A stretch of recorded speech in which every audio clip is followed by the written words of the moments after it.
Muy buena tarde para todos. Sean bienvenidos a la charla Prácticas Docentes Universitarias en Educación Continua. El día de hoy nos acompaña la doctora Margarita Guarello, docente de Historia y Geografía, magíster en Medición y Evaluación de Programas Educacionales y fundadora de la Red Chilena de Educación Continua. Actualmente es directora del proyecto Magíster de la Pontificia Universidad Católica de Chile y presidenta de RECLA, Red de Educación Continua de Latinoamérica y Europa. También nos acompaña nuestra vicerrectora académica en la Universidad El Bosque, la doctora Natalia Ruiz Rogers, quien es de la Universidad Nacional, bióloga de la Universidad Nacional de Colombia y del Instituto de Ciencias Naturales de la misma universidad y PhD del Mitrani Center de Desert Ecology, y además cuenta con más de 20 artículos científicos en el área de biología y más de 15 publicaciones en el área de la educación. Adicionalmente, del 2005 al 2018 ejerció cargos de alta dirección como vicerrectora de investigación y vicerrectora académica de la Universidad Nacional de Colombia, directora de la Red de Bibliotecas del Banco de la República, directora de Fomento a la Educación Superior y viceministra de Educación Superior del Ministerio de Educación Nacional. Adicionalmente, realizó consultorías a entidades como UNESCO y PNUD, Ministerio de Medio Ambiente y Desarrollo Sostenible y Fondo de Acción. A partir del 2018 es profesora de la Universidad El Bosque y fue vicerrectora de investigaciones y actualmente es nuestra vicerrectora académica. Y también nos acompaña acá en nuestro panel la directora del área de la División de Educación Continuada, la doctora María del Rosario González Bozón, quien es administradora de empresas de la Universidad de los Andes, acá en Bogotá, máster de mercadeo del Instituto Superior de Marketing en Barcelona, España, y fellow del American Council of Education, del programa de liderazgo para directivos de universidades en Estados Unidos. Adicionalmente, cuenta con 20 años de experiencia en dirección, planeación y gestión en el sector educativo. Actualmente, como les comentaba, se desempeña como directora de la División de Educación Continuada de la Universidad El Bosque. Además, dentro de esta dirección, es responsable de las decisiones y acciones estratégicas del área a cargo, que anualmente impacta a 19,000 personas y produce más de 150 programas de educación no formal, tales como diplomados, cursos, seminarios y congresos, entre otros. A lo largo de su trayectoria en la Universidad del Bosque, ha participado permanentemente en comités directivos y proyectos estratégicos de la universidad. Entonces, para dar inicio a esta charla, quiero darle la palabra a la doctora María del Rosario Bozón González para que podamos iniciar con la participación de nuestras invitadas. Bienvenidas. Bueno, buenas tardes para todos. Es un gusto estar aquí esta tarde compartiendo esta charla. Bienvenida, Margarita. Pues ya sabemos el perfil de Margarita, pero más que una profesora invitada es una amiga que llega de nuevo a la Universidad del Bosque, donde pues la recibimos con mucho cariño y pues de la cual tenemos una relación ya de trabajo conjunto hace mucho tiempo. Doctora Natalia, muchas gracias por acompañarnos en esta tarde. Vamos a hacer unas reflexiones frente a un proyecto de investigación muy interesante que la doctora Margarita, o Margarita, como yo le digo, pues hizo en la Universidad Católica de Chile. Margarita lideró la publicación de este libro, es titulado Prácticas Docentes en Educación Continua Universitaria. Entonces nos pareció un tema supremamente relevante, interesante, porque creo que en la Universidad del Bosque no hemos tenido esta conversación ni este diálogo, entonces creo que es un tema muy pertinente del cual debemos todos empezar a construir, a reflexionar y a pensar en la universidad. Entonces, pues vamos a empezar a hacer como un diálogo aquí más informal que formal, no hay una presentación, simplemente pues vamos a ir abordando los temas y narrando pues la conversación. Entonces, Margarita, ¿cómo fue la experiencia o cuéntanos un poco de lo que fue hacer esta investigación? ¿Cuánto tiempo duró? ¿Qué docentes participaron? ¿Cómo fue el proceso de la investigación? Muchas gracias, María del Rosario. Bueno, como bien dice María del Rosario, nosotros ya llevamos 2 años y medio trabajando juntas. Lo que no señaló es que ambas formamos parte del comité directivo de RECLA. Cuando a mí me invitaron a participar de RECLA, el que estuviera María del Rosario como secretaria general fue una de las razones que me motivó a lanzarme a ese reto, a ese desafío. Así que hemos hecho un muy buen trabajo juntas y con mucha confianza, y eso creo que es muy importante y explica también por qué hoy día nos encontramos acá, no solo por el libro, sino que también la confianza y la cercanía que uno tiene de comenzar a preparar distintas instancias. En relación al libro, quiero comentarles que tuvo un origen inspirada primero en observar lo que está ocurriendo, por lo menos en Chile, yo creo que a nivel nacional, a nivel de educación escolar, desde hace bastante tiempo, que los docentes, profesoras y profesoras de nivel escolar en Chile están o han desarrollado un proceso de reflexión en torno a sus prácticas docentes. Entonces, se documentan, se sistematizan y se han además, paralelo a ese proceso de reflexión y análisis de las prácticas docentes, se han ido produciendo procesos de sistematización y de aprendizaje colaborativo entre profesores. Entonces yo observaba esto con mucho interés y adicionalmente lo mismo veía a nivel de medicina del área de la salud, que siempre lo comentábamos a la hora del almuerzo que tuvimos con la rectora y con la vicerrectora y personas acá de la Universidad Católica que nos están acompañando y otras, que en general la gente del área de la salud tiene esa práctica metodológica incorporada en su forma de actuar, que todo se va documentando y se va registrando. Entonces, yo observaba que a nivel de educación continua, que es un área, ya no estoy en esa área en la universidad, pero en la que trabajé mucho tiempo, los temas no eran la docencia, sino que los temas eran la gestión, la venta, el marketing, cómo nos organizamos, cómo optimizamos. Y por mi formación como profesora de Historia y Geografía, a mí lo que me parecía mucho más importante era que nuestros estudiantes aprendieran. O sea, yo decía, bueno, si la gente viene a la universidad, viene a aprender. Entonces, tenía un discurso que era, nosotros no vendemos cursos, sino que formamos personas. Ese es nuestro propósito, no vender, sino que formar. Bueno, para formar tenemos que vender, pero lo que hacemos es formar. Entonces, si nuestro propósito era formar, teníamos que comenzar a evaluar o a observar cómo estábamos formando. Y adicionalmente, en la vida cotidiana, me encontraba con profesoras, con profesores que me comentaban, hicimos esto, hicimos lo otro, innovamos acá, innovamos allá, se nos ocurrió esto no me resultó.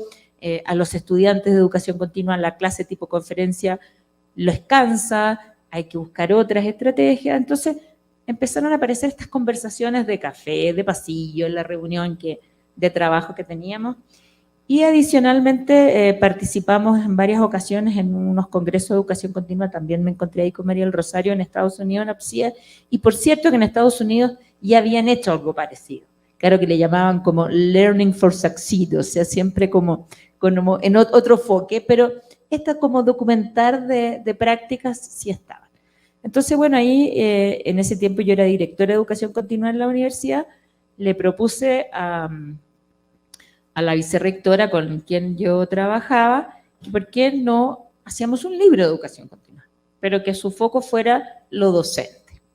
Y bueno, ahí costó un poco convencerlo, bueno, ya hice un poco de algo de persuasión y luego les pareció muy bien la idea. En esa época yo trabajaba con un profesor de la Facultad de Agronomía, el profesor Fernando Vaz, que me acompañaba en la dirección y quedamos los dos como editores. Y ahí lanzamos, por decirlo de alguna manera, una convocatoria, eso debe haber sido a principio del 19. La verdad es que han pasado como tantas cosas en Chile y en el mundo desde 2019 ahora que tengo como una especie de caos en el tiempo. O sea, para mí como que el 20 y el 21 hubiesen sido un solo año, entonces está un poco confusa mi cabeza, pero sí sé que esto lo lanzamos como convocatoria en el año 19. Y bueno, lo enviamos a través de RECLA, lo enviamos a todos los profesores y profesoras que hacían educación continua en la universidad, a otras universidades chilenas. Y lo que buscábamos en la convocatoria era, primero, que quienes presentaran fuese una práctica docente. No nos interesaba la organización del área de educación continua, ni cómo vendían, ni cómo contrataban a los profesores, ni la plataforma y la cosa tecnológica en sí no nos importaba. Si la tecnología estaba al favor de la metodología, la docencia, eso sí nos interesaba. Entonces, esa era la convocatoria, que hubiese un problema, que se hubiese detectado en un grupo de estudiantes independientes de su disciplina o área, y luego cuál había sido la reflexión y la metodología o la práctica docente desarrollada, y luego algunos resultados, conclusiones, y por cierto, cómo esto se podría compartir entre otros, en otras universidades o en otros niveles.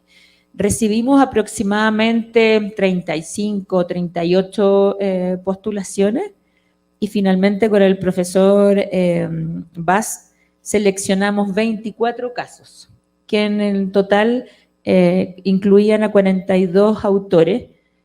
Podríamos decir que hay un 40% de casos escritos por una sola persona y el otro son equipos que participaron en estos procesos. Y eso es súper interesante, y aquí hay que decirlo, la mayor parte de los grupos, de los casos que están escritos por grupos o por equipos son del área de la salud, lo que también es interesante de analizar, tal vez porque metodológicamente en el área de la salud se hace un trabajo más en equipo, no sé, las reuniones clínicas, el abordaje de los distintos casos.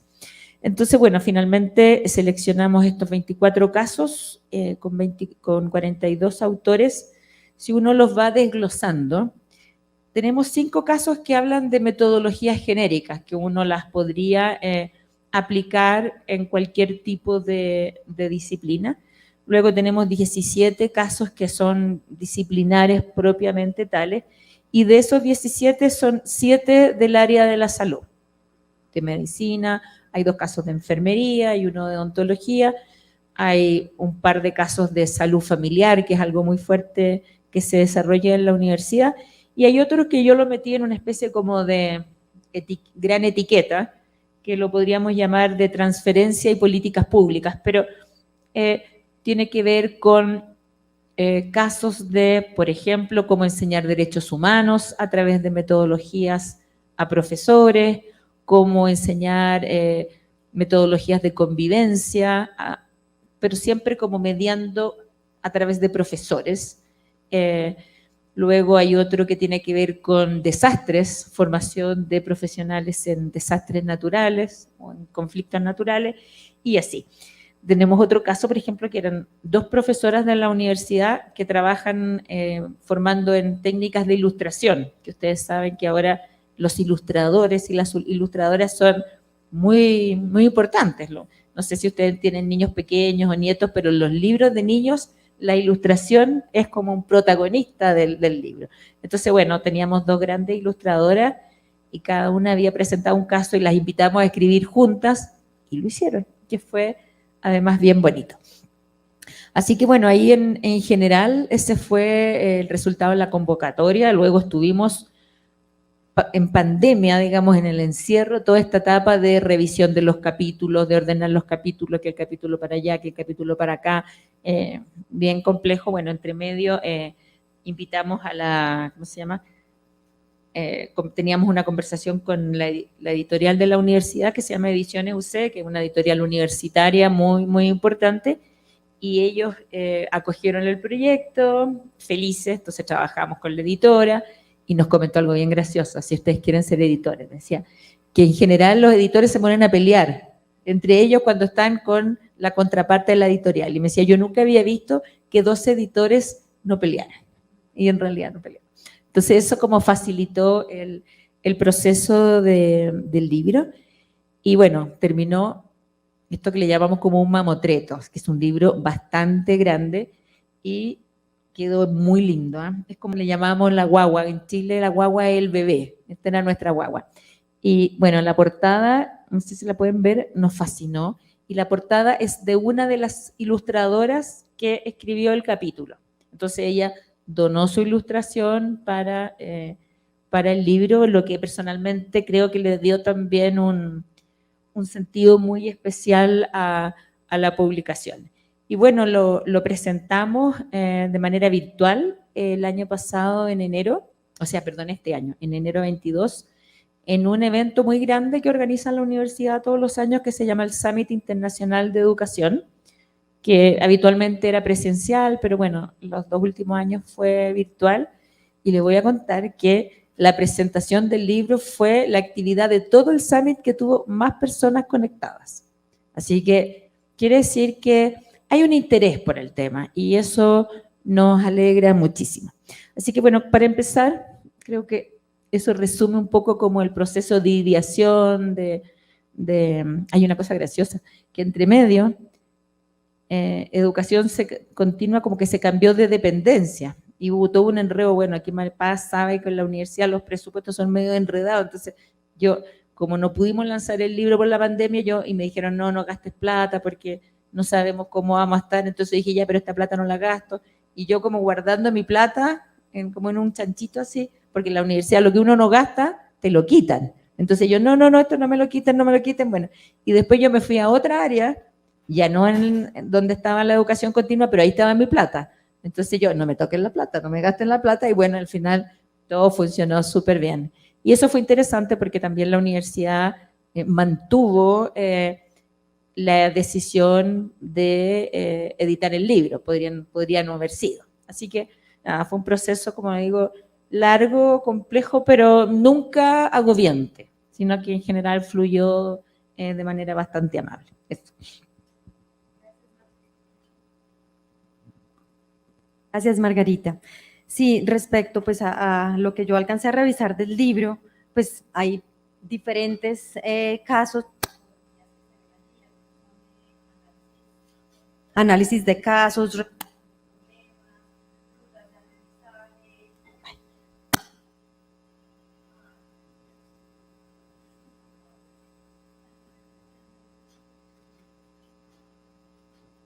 bueno, perdón, se le acabó la pila al micrófono. Bueno, entonces encontramos como diferentes prácticas o metodologías dentro de lo que está integrado en el libro. Se presentan ejemplos de análisis de casos, resolución de problemas, simulación, proyectos, trabajo colaborativo, juego de roles, un montón, digamos, de recursos que podemos usar en educación continua. Entonces, un poco la pregunta va a, bueno, ¿cuándo usamos cada uno de estos recursos o qué definimos para que nuestro programa académico sea interesante, sea innovador, sea diferente? ¿Cómo haríamos eso? Porque pues hay una diversidad de opciones y en el libro se ve que pues de acuerdo al área del conocimiento o de los públicos pues se usan diferentes formulaciones, digamos. Bueno, es súper interesante tu pregunta. Bueno, este libro, bueno, yo se lo regalé a la vicerrectora con mucho cariño y se lo regalé con un lápiz, como este. Porque nosotros concebimos este libro como una herramienta de trabajo. No es un libro como para tenerlo en el escritorio, así, porque uno siempre tiene tantos libros decorativos, ¿no es cierto? No. Esto nosotros lo pensamos como esos libros que uno tiene llenos de post-it, de rayas, de esto sí, esto no, comentarios destacados. Entonces, esto es un instrumento de trabajo que nosotros ponemos a disposición de las comunidades educativas, de profesores, de profesoras, de equipos de docencia, que muchas veces, por eso estoy tan contenta, lo tengo que decir, que en esta universidad la educación continua pertenezca a la vicerrectoría académica. Me da envidia, debo decirlo. Lo encuentro extraordinario. ¿Y por qué lo digo? Porque yo concibo la educación continua desde una perspectiva de lifelong learning. Entonces, cuando es una vicerrectoría académica que incluye los otros niveles formativos donde está incorporada la educación continua, eso tiene mucho más sentido. Entonces, también para nosotros que equipos como lideran la docencia en las universidades o en equipos de educación continua, como en el caso de María del Rosario, que también se lo regalé para que ella lo raye, y todas las personas, tiene como ese sentido, como que ver, a ver, en esto, ¿qué me puede servir a mí? Porque evidentemente uno nunca puede adoptar algo tal y cual, pero sí uno puede encontrar en el análisis de estos casos ciertos elementos que pueden ser útiles a lo que yo enseño, a aquello que yo estoy tratando como de esos aprendizajes que me interesa que mis estudiantes obtengan. Entonces, yo les quería comentar algo que es bien interesante, por eso tu pregunta me gusta mucho, María del Rosario.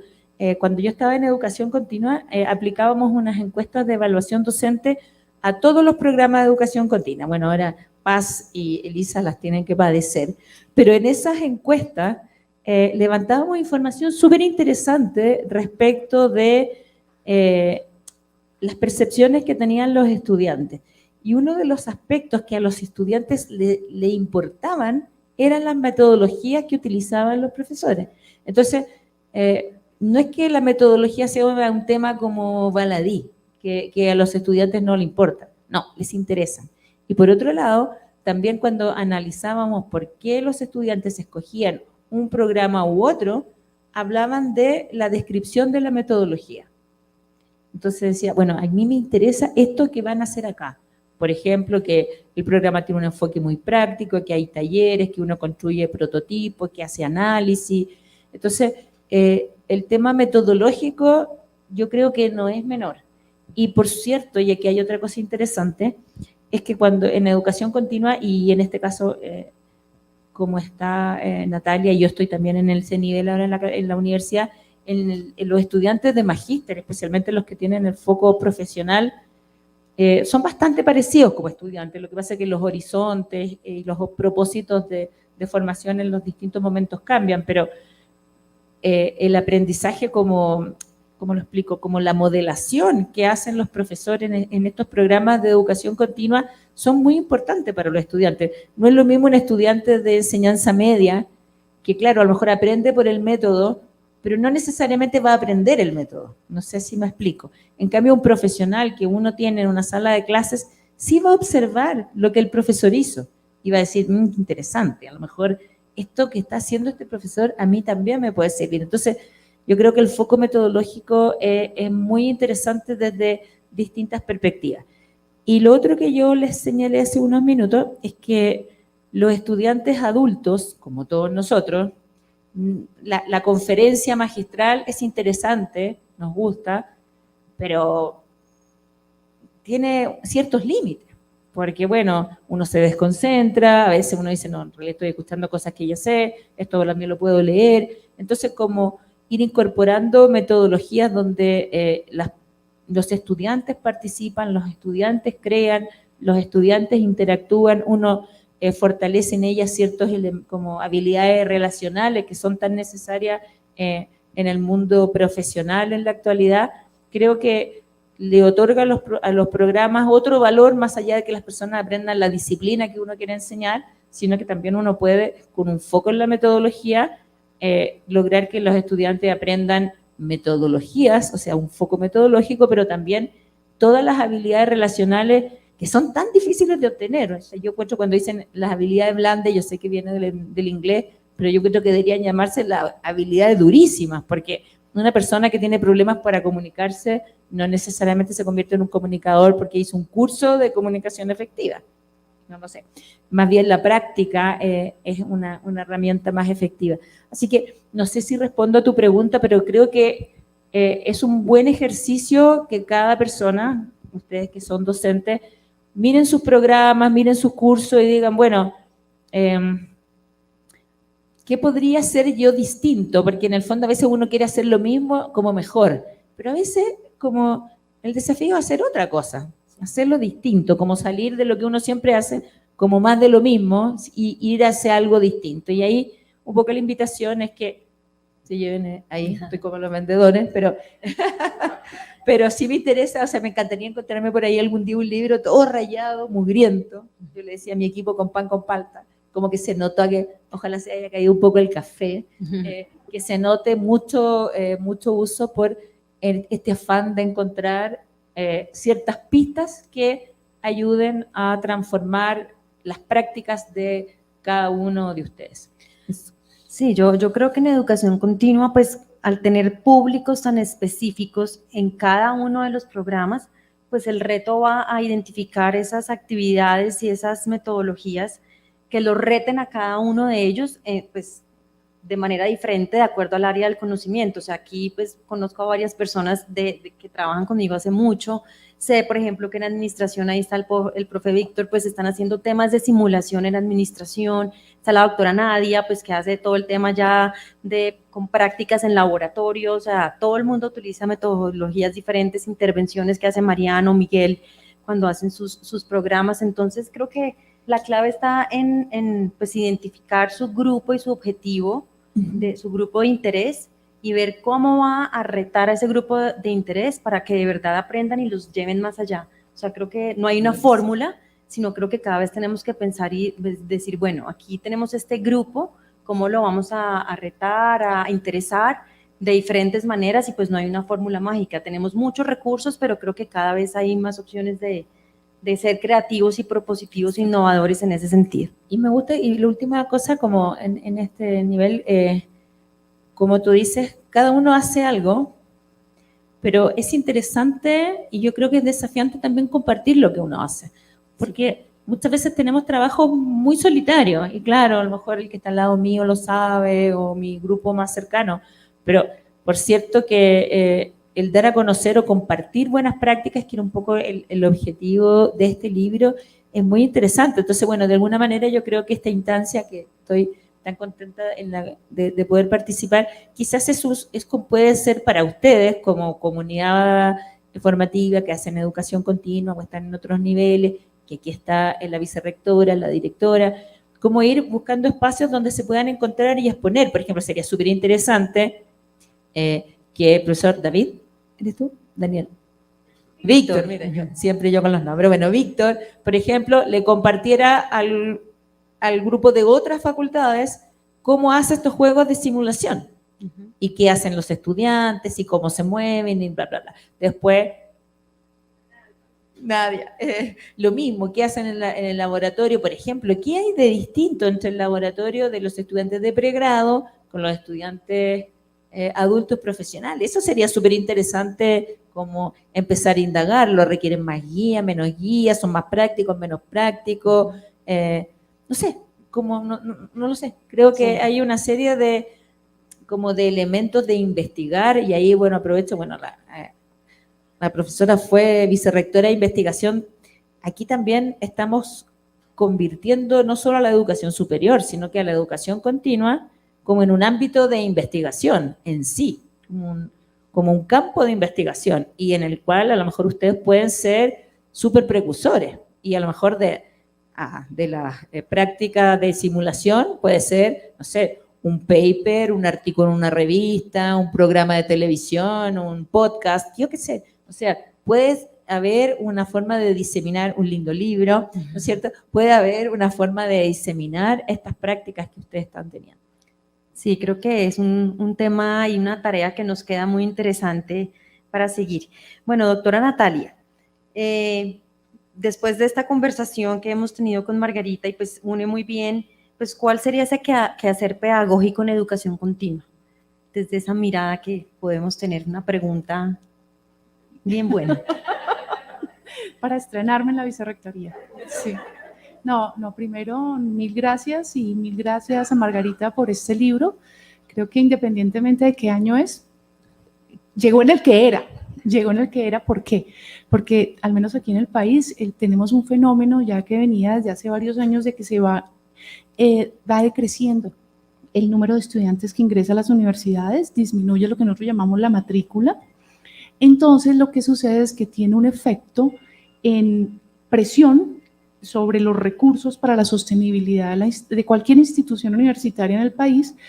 Y entonces, ¿a quién mira uno? A la directora de educación continuada, porque entonces es la manera como la universidad o la institución en general puede recoger más recursos para ser sostenible. Entonces, tener la mirada fresca de que no piense la educación continua solo por conseguir recursos, sino piénsela desde el quehacer docente, desde las prácticas, es algo refrescante. es algo muy oportuno en este momento, que nos mueve un poquito ese confort de la conversación general en las instituciones de educación continua, que haga cursos, que haga diplomados y que haga talleres, ¿no? Es decir, empecemos a pensar de forma diferente. Y en esa medida, yo creería que pues hay que rescatar también algo muy importante del libro, y es cuando uno es profesor, generalmente, y pasa más en la educación continua, uno, por el grado de las universidades, somos conservadoras, ¿no? Eso sí no es raro. Somos muy conservadoras, tenemos cierto grado de conocimiento que nos pone en un estatus como mayor que otros, tendemos a ser así, creo yo, generalmente. Estamos un poquito más como, pues éramos una élite hace muchos años, hace 800, así surgieron las universidades como la gran élite. Entonces, a veces seguimos pensando así, y lo que hacemos en educación continua es ofrecerles a los demás. Eso es lo que pasa generalmente. Es como, a veces yo me imagino, es como si uno quisiera con una ficha de dominó jugar Lego, ¿no es cierto? Entonces pues yo tengo dominó, yo voy a otra parte externa a la universidad, así ellos no tengan dominó. O yo pienso en que estoy en un tablero de parqués, o que voy a jugar parqués mejor en un tablero de ajedrez. Eso es lo que yo siento que pasa con educación continua en las universidades.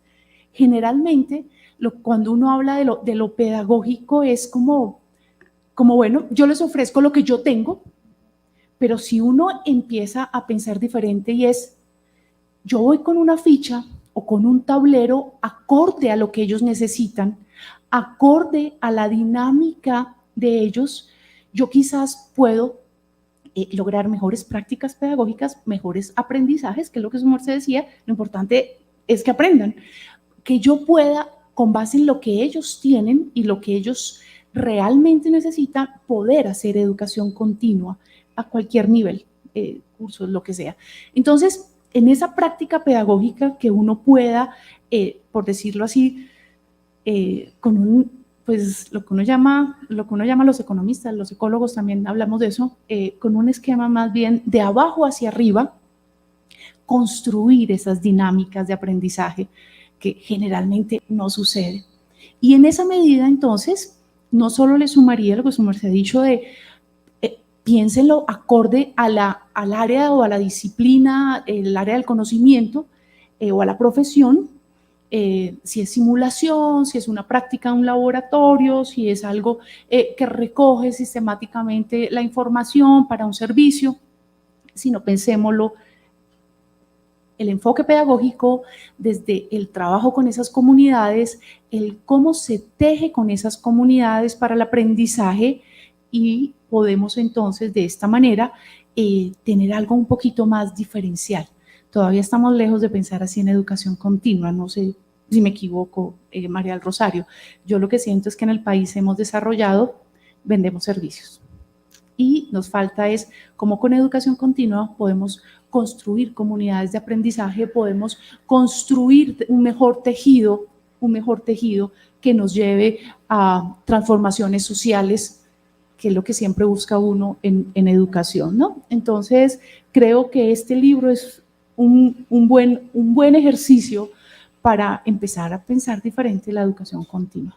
Sí, de acuerdo, es que nosotros tenemos unos roles donde hay intervención educativa participativa, donde hay sintonías o debe haber sintonías de política pública. Por ejemplo, en este momento en el país estamos revisando todo el tema del decreto del sistema de capacitación de salud, entonces tenemos que estar ahí pendientes de lo que pasa con la política pública.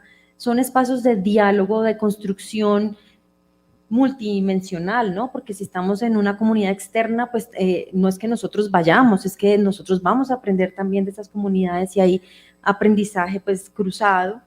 Entonces, pues son unos espacios y yo creo que no tenemos la conciencia de lo importante que podemos llegar a ser para una universidad o que somos y no nos damos cuenta, porque nos faltan estos espacios de reflexión, de concientización, de analizar qué pasa en cada una de las áreas por estar en el día a día, pues vendiendo. Entonces, sí creo que esta es un alto en el camino en que tenemos que repensarnos y ver de verdad, cómo es que podemos participar, generar cambio, generar progreso, porque al ir a intervenir en una comunidad, pues lo estamos haciendo, sino que son mini acciones, pero que cuando uno las suma, pues realmente hacen transformaciones. Entonces, pues creo que estamos en un momento muy importante de concientizarnos de eso que podemos llegar a hacer.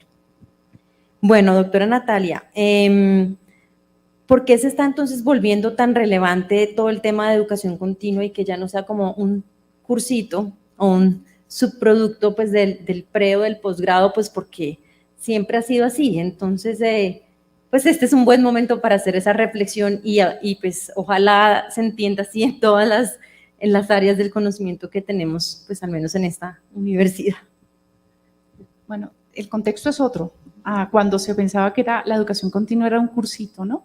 Sí. El contexto actual es que si ustedes miran las tasas de generación de conocimiento, de tener una mayor información, hoy en día son tasas muchísimo más altas, ¿no? Ustedes mismos son a veces los que generan ese conocimiento, los que están continua producción y producción de conocimiento. Cada día estamos rodeados de muchísima más información. Por otro lado, también todos los que somos de otra edad, comparado con los jóvenes, vemos cómo han sido rápidos los cambios en desarrollo tecnológico que también nos hacen realmente, aunque no tenemos una obsolescencia programada nosotros, nos quedamos obsoletos muy rápido, ¿no? Muy rápido con la tecnología y con el conocimiento. Así seamos profesores, nosotros tratamos de mantener actualizado nuestra clase en lo que queremos hacer con los estudiantes, pero nunca logramos la velocidad del conocimiento, ni la velocidad de la tecnología como seres humanos en la clase, y somos también, por lo conservadores, somos muy rigurosos con ese currículo y con esos planes de estudio. ¿Cuándo fue la última vez que cambió el currículo en el que usted participa? O el plan de estudio, perdón. ¿Cuándo fue la última vez? Y, mejor dicho, pero si hace, ya ayer, hoy, tenemos nueva información, tenemos nuevas tendencias, tenemos cosas, por ejemplo, cuando hablamos siempre decimos que tenemos que, bueno, desde hace ya varios años, de formarnos en competencias digitales. Entonces nos imaginamos que son las competencias digitales del computador y lo que hacemos y los programas y el software, pero nosotros mismos no nos formamos en esas competencias a las que se van a ver expuestos nuestros egresados en su profesión. Y los que son del área de la salud lo saben. Hoy pueden que revisen al paciente con, ¿se acuerdan la plaquita de rayos X? Que le decían a usted no respire y después le sacaban una hoja así negra y la miraban a la luz. Eso ya no se hace así, obviamente. Y cada vez la tecnología en rayos X es cada vez más avanzada, pero nosotros seguimos formando a nuestros estudiantes en competencias digitales muy básicas. Entonces, cuando ellos vayan a salir en 4 años, pues esas competencias nunca siquiera las vieron. Además, como cambió tan rápido la tecnología, es decir, nuestra labor como profesores es muy, muy complicada en el caso de poder, hablando solo desde una formación de pregrado, cumplirle a un egresado, cumplirle a un profesional. ¿Eso qué causa? Eso que causa también que tengamos muy fragmentada el conocimiento, la formación que damos. Fragmentamos, tendemos a fragmentar porque es lo poquito que podemos realmente asegurar. Bueno, pues no es nuevo, ustedes ya lo saben, revisen todo lo que tiene que ver con UNESCO. Desde hace varios años estamos hablando de educación a lo largo de la vida, en donde lo que estamos diciendo es, mire, usted puede tener programas de pregrado tradicionales, programas de posgrado tradicionales, pero recuerde que hay ciertos grados o ciertas formaciones, que es este tipo de formación continua, que puede estar integrándose en cualquier momento a lo largo de estas rutas, de estos aprendizajes. Puede ser muy práctica, muy enfocada, y no es solo en un momento de su vida. Puede ser desde pequeños, los podemos estar formando. Puede ser nosotros como profesionales estar actualizándonos. Puede ser personas que ya llevan unos años en formarse y pues necesitan nuevamente actualizarse. Ustedes saben, por ejemplo, Finlandia es un país ejemplo en educación, ¿no? Ellos son más o menos entre 4 y 5 millones de personas. El cálculo que tenían antes de la pandemia, no sé ahora con la pandemia, hace 2 años, era que de esos 4,5 millones de habitantes, ya tenían claro que 3 millones había que actualizarlos en su profesión. Y eso es, mejor dicho, un número bastante, una proporción bastante alta. ¿Qué diríamos nosotros en Colombia? Si pensamos en cómo tenemos que actualizarnos, cómo tenemos que formarnos, cómo tenemos que capacitarnos, aquí en la universidad o en las universidades, por lo general, hablar de capacitación suena raro, ¿no? Suena como que no, la formación que es la de pregrado, posgrado, no, todos tenemos que capacitarnos muchas veces en cosas muy prácticas que son necesarias. Entonces, en esa medida, tener este nuevo esquema o este esquema actual, no es tan nuevo, de rutas de aprendizaje, trayectorias de formación, como quieran llamarlo, en donde se combinan los diferentes tipos de formación, formal, no formal, continua, pregrado, posgrado, como quieran llamarlo, técnica, tecnológica, es importante para el desarrollo de las personas. Recuerden ustedes que el Foro Económico Mundial hace la cuenta de que los egresados que estamos formando ahorita, o quizás los que ya salieron, ¿cuántos trabajos es que van a tener a lo largo de su vida? ¿Han visto ese dato? Como 10 trabajos a lo largo de su vida. Nosotros éramos de un trabajo cuando nos formaron. Ahora se exponen a otro mundo diferente que uno como profesor no conoce generalmente, pero está enseñando para ese nuevo mundo. Por eso es importante la educación continua, porque la educación continua nos da la posibilidad, la flexibilidad para soñar esos mundos posibles. El pregrado y el posgrado nos toma un poquito más de tiempo, pero la educación continua nos sirve, nos puede servir como pilotaje, por ejemplo. Uno va piloteando esas dinámicas, esa forma de aprender para estos nuevos campos. Y yo esperaría es que siga siendo legalmente como es. Sí, claro, porque se imagina donde la educación continua, que nos permite esa flexibilidad y esa adaptación, ahora se vuelva súper rigurosa, normativa, que mejor dicho, que se vuelva con todo. Es que nosotros aquí tenemos una normativa para pregrados, para posgrados, para todo, que se vuelve que lo que uno piensa ahorita que es necesario sale en 2 años, 3 años, y en 3 años ya no sirve. Pero pues ese es el procedimiento. Entonces, ojalá nos dejaran ese grado de flexibilidad a partir de confiar en la autonomía universitaria, ¿sí? Que se haga el reconocimiento, pero que no se inventen más normas para la educación continua, que la dejemos flexible y posible, diría yo. Gracias, doctora Natalia. Sí, definitivamente pues somos un espacio para atender nuevos públicos, nuevos formatos, nuevos segmentos, en diferentes momentos, en diferentes lugares. Entonces, Margarita, esto pues pega muy bien con el concepto de aprendizaje a lo largo de la vida. Entonces, pues ahí sí sigue la interiorización de ese concepto que pues está hace mucho tiempo vigente, pero que creo que no está tan interiorizado al interior de las instituciones. Y es pues que podemos recibir estudiantes en educación continua de cualquier edad, en cualquier momento, para que sigan construyendo su Lego. Y pues al final, y pues con los muchachos de hoy que no quieren estar 5 o 6 años en una misma carrera, sino ir construyendo, de pronto ir aprendiendo, ir trabajando, volver, pues tenemos que tener ese espacio de flexibilidad y pues creo que por educación continua sería un espacio para hacerlo. Había una manita levantada allá atrás. Sí.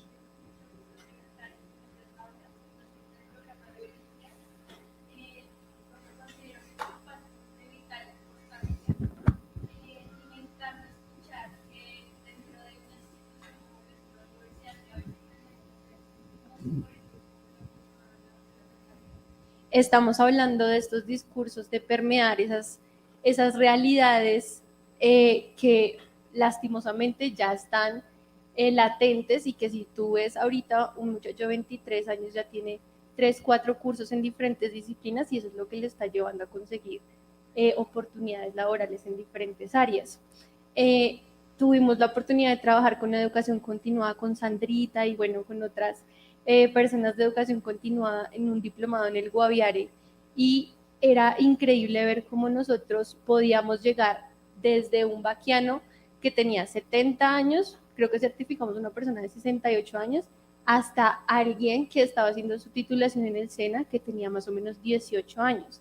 Entonces me parece interesante, a diferencia de lo que dice la doctora Natalia, yo sí creería que ojalá pudieran reglamentar un poquito más el tema de la educación continuada, porque vemos que ahorita la oferta que hay son de algunas instituciones que a lo mejor no tienen la trayectoria que una universidad tiene o no tienen las herramientas que una universidad puede ofrecer, pero que a lo mejor han ocupado ese espacio, porque como ya también lo mencionábamos, no nos hemos, o no todas las universidades, porque considero que el Bosque sí, no todas las universidades se han arriesgado a permear comunidades, se han arriesgado a permear empresas, se han arriesgado a permear otros tipos de organizaciones con otras actividades y otras necesidades puntuales. También hemos hecho diplomados con algunas empresas que nos han sacado canas, porque las realidades son que, por ejemplo, no tengo tiempo o porque mi jefe me manda a hacer esta vaina, y a nosotros nos toca desde educación continuada y desde los docentes de los diplomados, oye, mira, es que es importante porque tienes que actualizarte, porque tienes que no sé qué. Entonces me parece que este espacio de verdad es tan valioso porque nos permite a nosotros como docentes aterrizar que tenemos que cumplir las expectativas y las realidades, así como queremos que a nosotros se nos cumplan nuestras realidades. Tal vez, como lo mencionaba la doctora Natalia, somos bastante psicorrígidos porque es nuestra línea, somos muy, nos encanta estudiar y estas cosas, pero pues no todo el mundo ve las cosas desde esta manera y no todo el mundo ve la utilidad. Entonces, desde estas estrategias que planteamos hoy, es importante que todos tengamos como que ampliemos un poquito la visión y podamos entender lo que ya mencionábamos, que no podemos jugar parques en un tablero de ajedrez. Tenemos que también nosotros intentar moldear nuestras estrategias y nuestras herramientas a las necesidades. Por ejemplo, una chica nos decía en un diplomado de una empresa con la que hicimos, me decía, es que yo tengo 3 hijos, mi esposo no hace nada y yo tengo que responder por todo. ¿A qué horas voy a hacer un curso? Entonces, como nosotros nos moríamos de risa, pero decíamos, claro, tiene toda la razón, o sea, tenemos que ajustarnos nosotros al modelo de las personas y no las personas a nuestro modelo, porque si no, vamos a ser impopulares y estos cursos que a lo mejor están dictándose por personas que no están tan calificadas o que no tienen tanto conocimiento como deberían, son los que están ganando popularidad porque se certifican rápido, pero no siempre podemos garantizar el conocimiento efectivo de estas personas. Sí, digamos que hay un poco el control, a veces se nos sale porque somos los públicos que las mismas organizaciones están convocando e invitando y que ellos mismos están apoyando pues desde lo económico. Sí, entonces pues ahí es cuando entra pues como una construcción muy importante pues con esa organización que está confiando en nosotros esos procesos, y pues ahí viene el reto porque son públicos tan distintos, estudiantes tan diferentes. Pues específicamente nuestros equipos de biología sabemos que son los más aventureros y que se van a las regiones más difíciles que hay en Colombia y allá van y hacen sus intervenciones. Entonces, pues ahí está el reto y pues creo que cada vez que ustedes van por toda Colombia a hacer ese trabajo, pues hay un impacto muy importante en esas comunidades. Margarita. ¿Cuál es tu nombre, perdona? Laura. Laura dijo algo muy interesante. Dijo muchas cosas muy interesantes, pero quiero hacer un foco en una respecto de estas personas como que las obligaban a ir a los cursos, ¿no es cierto? Y eso es muy importante porque los cursos tienen que tener como pertinencia para quien hace el curso. Personalmente creo que esos cursos donde la gente va obligada son fatales, porque la gente no tiene interés, va porque la mandan y lo hace por cumplir y está desgano y a lo mejor van y la metieron en un tema que no le interesa ni profesional ni personalmente. Entonces, claro, ahí hay una relación como en lo que decía María del Rosario de trabajar con quienes son contrapartes. Muchas veces en la empresa o en la organización tienen que cumplir unas metas de número de personas capacitadas o gastar una partida del presupuesto en capacitación, entonces dice ya, todos van a aprender esto. y al 80% eso no le interesa y por supuesto que no funciona y todo el mundo lo pasa mal. Entonces, claro, ahí el trabajo, todavía yo creo que hay algo más a largo plazo, no solo en las universidades, sino que también en las empresas y en las organizaciones de entender, como hicieron los finlandeses, que yo creo que son como de otro planeta, porque siempre van como adelantadísimos en como visualizar estas situaciones, en que las empresas y lo mismo, como la persona de recursos humanos, de capacitación, siempre es como no tiene un papel muy importante y tampoco sabe todo lo que la gente quiere aprender o necesita. Entonces, bueno, ahí hay un trabajo importante de las universidades. Y una cosa que quisiera decir, Laura, respecto de la regulación o no regulación, es un tema súper importante y súper complejo. Yo antes, cuando empecé a trabajar, quería que hubiese mucha regulación y ahora no estoy tan segura.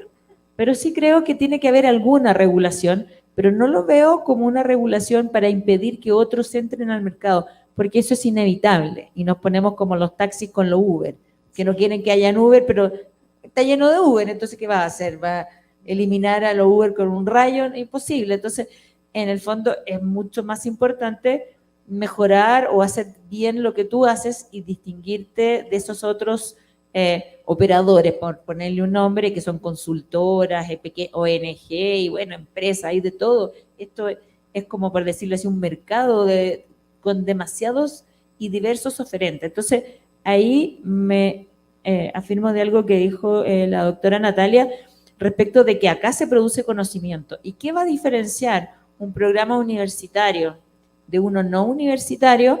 Es que en el universitario uno hace transferencia de lo que se investigó. Y eso nos va a diferenciar.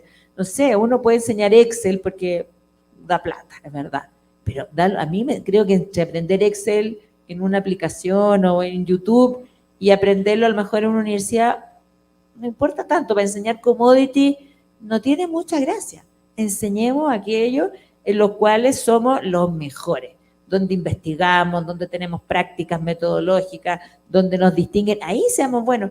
Enseñar Excel es súper interesante porque nos va a dar caja, a lo mejor vamos a hacer caja, pero el impacto no va a ser mucho. Entonces, quizás la regulación, personalmente creo, y como la doctora Natalia tuvo un puesto soñado, como le dije yo ahí en el ministerio, quizás la regulación puede ser más bien enfocada a cómo hacemos que la capacitación que recibieron ciertas personas en determinados momentos puedan ser a lo mejor reconocidas a través de un proceso de reconocimiento-aprendizaje previo, de convalidación, o yo qué sé.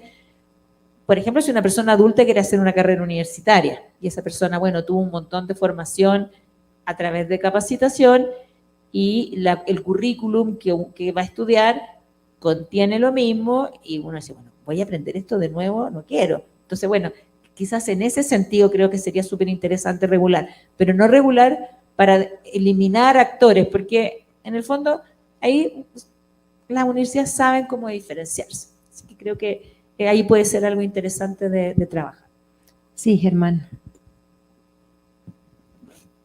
Buenas tardes, yo soy Germán Vargas, soy el director del Centro de Desarrollo Tecnológico e Innovación. Eso suena muy bonito, ¿cierto?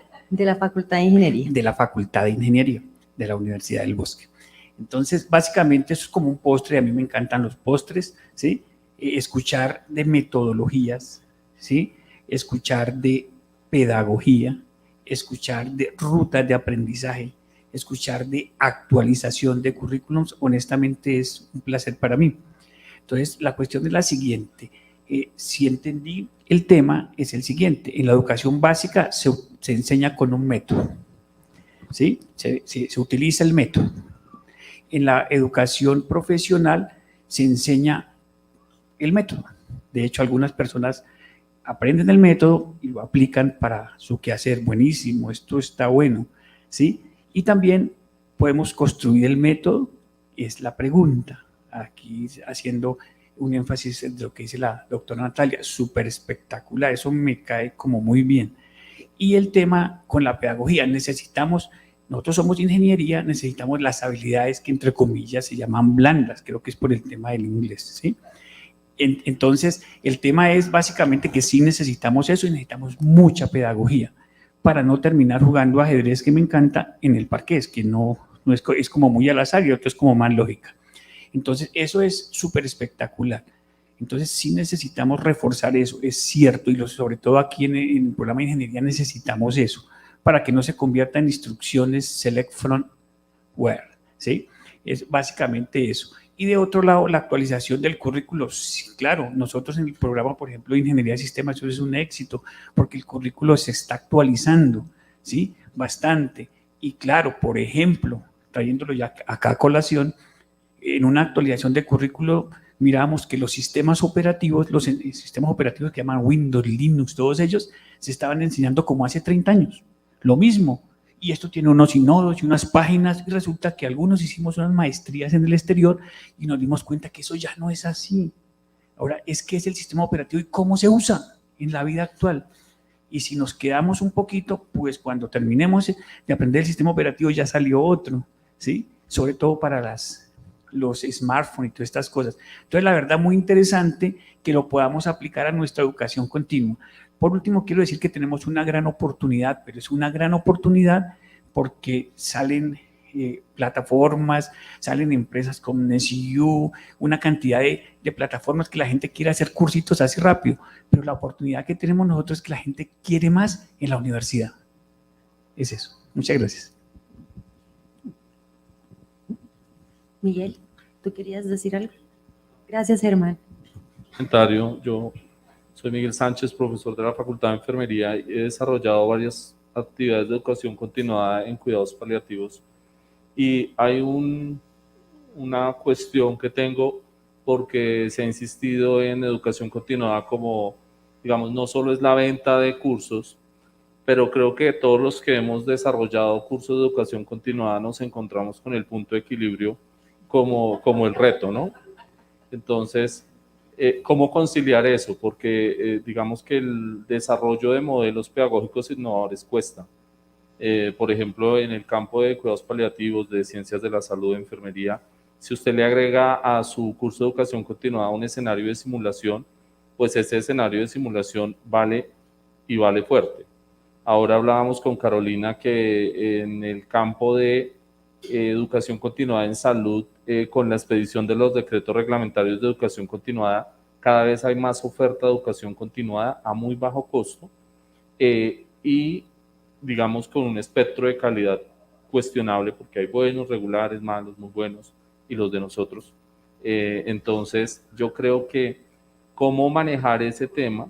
Ahora mirábamos un presupuesto para hacer grabación de videos, para hacer como un mood donde se pudiera vender y el presupuesto es de 40 millones de pesos grabar los videos, que eso en términos prácticos se vuelve impagable en la viabilidad del curso. Entonces, ¿cómo poner en una balanza eso pedagógico que creo que lo hacemos desde los profesores que planteamos los cursos, planteamos unos objetivos de aprendizaje, unas rutas pedagógicas? ¿Cómo manejar esto? Es mi pregunta. Bueno, yo ya no estoy en educación continua, así que como no tengo responsabilidad en el ámbito, puedo decir cualquier cosa. Pero yo creo que lo que tú dices es muy cierto y el equilibrio siempre es muy precario, es como una línea roja delgadísima que va para acá y va para allá. Pero creo que lo interesante en educación continua, entre muchas otras cosas, es que uno sabe cuánto cuesta hacer un curso. Lo que no siempre tiene tan claro, por ejemplo, en el pregrado. Cuánto cuesta la carrera, cuánto cuesta la docencia, cuánto sale el magíster. A veces en los pregrados, por lo menos en mi universidad, que es como un monstruo gigante, es una información un poco extraña. Pero en educación continua uno tiene súper claro que hacer este programa cuesta tanto, y esto cuestan los profesores, esto cuesta la sala, y la metodología, y ta. Entonces uno trabaja generalmente con un presupuesto súper acotado y muy riguroso. Entonces, ahí hay como ciertas decisiones, yo creo que son estratégicas e interesantes que tomar. En algún momento trabajábamos como con un diagrama que tenía 4, que no era un diagrama, me acuerdo, con un gráfico de doble entrada que tenía 4 cuadrantes, suena redundante, pero en el fondo, y ahí empezábamos a analizar en el fondo dónde uno tenía que ubicar su curso. Entonces mi curso me da dinero, pero no está alineado con la universidad. ¿me interesa hacerlo o no? Este curso no me da dinero ni está alineado con la universidad. Fuera, no me interesa. Pero luego tenemos las cosas estrellas, ¿no es cierto? Que quizás pueden ser los cursos del profesor Vargas, que alineados con la misión de la universidad, alineados con la misión de la facultad y que además generan muchos recursos. Y genial, check. Hacemos mucho de eso. Pero luego están tal vez los que están en tu espacio, ¿cuál es tu nombre, perdón? Miguel, que son programas que a lo mejor son muy necesarios porque hay un aporte país importante ahí, porque tal vez, no sé de qué trata el decreto, pero a lo mejor no da lo mismo si la gente está bien formada o mal formada. Entonces, a lo mejor la impronta de la universidad en la formación de esas personas es súper valiosa y para la universidad es un proyecto importante y tal vez, no estoy aquí en el campo especulativo, pero tal vez sí habrá que hacerlos aunque no sea el gran negocio, porque hay ciertos temas donde la universidad sí tiene que estar aunque no sea el gran negocio, porque el participar de estos cursos le está aportando directamente a la misión de la universidad. Y uno lo hace por compromiso público, por aportar a la sociedad, porque, bueno, esta es una universidad que tiene un compromiso con la salud que está en su ADN. O sea, nació desde la salud. Entonces, bueno, creo que ese cuadrante sirve para de pronto pensar que hay ciertas actividades de educación continua en la que yo sé que voy a perder plata y sé cuánto voy a perder o no voy a ganar, porque sé que de alguna manera la ganancia en reputación, la ganancia en aporte a la sociedad quizás va a ser más alta. Pero ahí está el que, y esa visión es importante, que si solo vemos a educación continua por la maquinita de hacer plata, bueno, eso es muy difícil. Entonces también hay que buscar este justo equilibrio de encontrar, como dicen los marqueteros, las vacas lecheras, ¿no es cierto?, que permiten generar muchos recursos y a lo mejor de lo que producen esas vacas lecheras, generar ciertos fondos que puedan financiar a lo mejor proyectos de innovación, donde las facultades o los proyectos puedan, concursos que las facultades puedan postular para hacer, qué sé yo, cápsulas, MOOCs o qué sé yo, y ahí van a ver cómo generar fondos de innovación. En mi universidad no se hace, así que por eso digo, sería genial hacerlo. Como que no solo vaya a margen de resultado, porque siempre ese margen es muy necesario para la universidad, sino que generar una capacidad de invertir también en innovación, en educación continua, y luego, no sé, por algún fondo que uno diga, esto, bueno, es solo compromiso con la sociedad, es solo aporte a la misión y reputación de la universidad, aunque no generemos tantos recursos, y ahí es importante que al equipo de educación continua no lo tengan todo el tiempo acogotado, ¿no es cierto? Porque más y más y más, y el margen, porque al final, bueno, si solo importa el margen, perdón que les diga así, si solo importa el margen, entonces solo vendamos Excel, y eso nos va a dar muchos recursos. Entonces, por eso también hay que pensarlo un poco distinto. Yo complemento esa respuesta y es porque nosotros somos también semilleros de públicos que atienden posgrados, que atienden maestrías. Entonces, seguramente un diplomado que tenga esa base académica y esa buena experiencia, lo que nos va a traer luego es personas que digan, listo, yo entro entonces al posgrado o yo entro a la maestría y ahí hacemos toda la recuperación de la inversión. Lo que pasa es que no estamos midiendo ese impacto. Y ahí hay otra pues, oportunidad a nivel institucional de medir los impactos que tenemos, que son muy difíciles de hacer. Pero si uno tiene una persona que por un diplomado luego entró a un posgrado, recuperaste la inversión.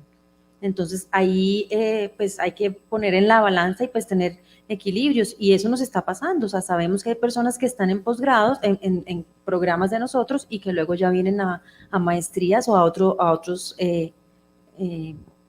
programas que tenemos. Yo haría el énfasis adicional a todo eso, pues en lo que nos ha dicho Margarita, y es el cómo, que es el factor diferencial. Porque si ustedes revisan el SENA tiene cualquier cantidad de cursos de educación continua gratis. Pero ¿cuál es la diferencia de ellos? Que son cursos para todo el mundo. Mientras que nosotros podemos hacer cursos de abajo hacia arriba, pensado en nuestros usuarios, en lo que se requiere, y quizás, digamos que ese proceso de reflexión y construcción va a ser más difícil, nos toma un poquito más de tiempo, pero el punto de equilibrio es fácil de lograr, por decirlo así, y es un punto de equilibrio también a largo plazo. Uno siempre sabe que en esto hay ensayo y error. Saco el primer curso, como nos pasó con Universidad Senior, se sacaron varios cursos, varias alternativas, todo, error, le tomó trabajo al grupo de educación continua, sacaron una nueva propuesta y vamos con toda, al éxito. Es decir, es que no lo dudamos que con este año sí nos va a ir muy bien con ese programa de educación senior. Entonces, no hay que tenerle miedo tampoco. Si trabajamos más en el cómo porque para eso somos profes, nos matamos haciendo el diferencial del cómo en lo pedagógico, el punto de equilibrio a largo plazo creo que se logra. Pues o lo ha mostrado el equipo, si no, miento, alguno de los de primera fila. No. Les ha tocado duro, pero aprendieron. Sí. Bueno, Margarita, ya pues para cerrar, ¿cuál sería como la invitación para la Universidad del Bosque o la conclusión de hoy? A ver, bueno, primero que decirle que estoy súper contenta de estar acá, he aprendido cosas lindas que he ido anotando, por ejemplo, enseñar para el nuevo mundo, me encantó por ahí. He aprendido muchas cosas y agradezco mucho la invitación cuando María del Rosario me dice, ¿quieres presentar tu libro? Pero feliz, dije, ya, vamos con el libro. Entonces, quizás la primera invitación es que tengan su propio libro. Eso sería un lindo reto y aprovechar toda esa experiencia acumulada durante tantos años, por tantos docentes, tener su propio libro, su propia convocatoria, creo que sería algo muy interesante. Luego, otra invitación, que ya algo hablamos acerca de eso, y bueno, la vicerrectora es una experta en ese tema, es esta visión de la educación continua dentro de este enfoque del lifelong learning. Tal vez si el libro lo hubiésemos pensado ahora, a lo mejor el nombre se llamaría Prácticas Docentes en Lifelong Learning. A lo mejor le habríamos cambiado el nombre, porque yo creo que ya la educación continua, personalmente siento que como que quedó corta, no sé si me explico, como que siento que pareciera ser como que el envase es como cuando, como dice mi nieta, me cabe chico, como que a uno no le viene. Entonces, creo que pensarlo más allá, y eso es súper interesante. Y bueno, y la última invitación, y les quiero comentar que en 2 días más vamos a estar con María del Rosario y con su rectora en la ciudad de Santa Marta. Vamos a hacer un encuentro regional donde van a estar muchas universidades colombianas, y el tema es un tema súper innovador, que es transferencia y educación continua universitaria. Entonces, justamente lo que vamos a hablar es acerca de eso, cómo las universidades nos diferenciamos desarrollando transferencia a través de educación continua. La transferencia es algo como súper top en las universidades, pero se piensa más bien desde la perspectiva de las patentes y como en esa línea. Bueno, entonces aquí la invitación es a otra forma de hacer transferencia de la investigación del nuevo conocimiento a través de la formación de personas que están en el ejercicio profesional, bueno, y otras que están en el campo laboral, y a veces personas senior. Gracias por estar preparándome formación para mi nueva vida que viene en unos años más. Entonces, es interesante como pensarlo también desde esa perspectiva. Yo estoy muy motivada con ese encuentro. De hecho, invitamos de la Universidad Católica a una persona de la Dirección de Transferencia que ha sido muy exitosa y va a ser uno de las relatoras, así que ahí vamos a hacer un encuentro con la rectora, la invité especialmente, porque yo creo que hay un desafío como de perseguir esto desde una visión más allá, y como les decía hace un rato, nosotros no vendemos cursos, formamos personas, y ahí me acuerdo una vez un equipo de una facultad que eran como las que hacían, personas que trabajan todo el día como hormiguitas para que las cosas funcionen, cuando le dije, nosotros no vendemos cursos, hicieron como así, como, sí, no, formamos personas. Y ahí como que la visión de lo que uno hace es totalmente distinta. No sé, le da poesía también, le da humanidad. Y creo que eso es importante. Así que eso, y bueno, los comerciales siempre son importantes. para que tengan su libro bien rayado. Bueno, el libro está en venta sobre todo online. Ustedes pueden verlo en la página web de Ediciones UC y en la librería en Chile, así que tendrían que viajar a Chile, pero también es una buena razón, ¿no es cierto? Voy a comprar el libro a Chile, no es malo, ¿no es cierto? Y hacen un combo, un tour cultural y universitario. Esa es la invitación. Perfecto, doctora Margarita, muchísimas gracias. Bueno, y queremos hacer unas conclusiones antes de finalizar y que también ustedes sean parte del complemento de las mismas y iniciamos con la que decía hace un momento la doctora Margarita de no vendemos cursos, sino formamos personas.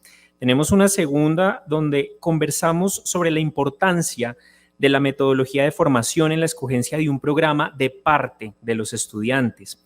Podemos acá tener otra conclusión como es la importancia de identificar esos grupos de interés. ¿Para qué? Para generar nuevos retos y construir nuevas metodologías.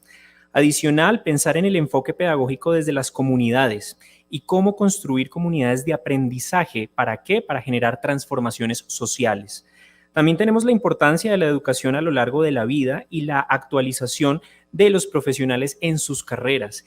Y finalmente, también esa importancia de tener una regulación en la convalidación de saberes específicos cuando hablamos en temas de educación continuada.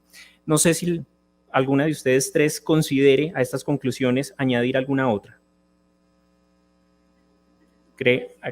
Acá está todo muy bien resumido.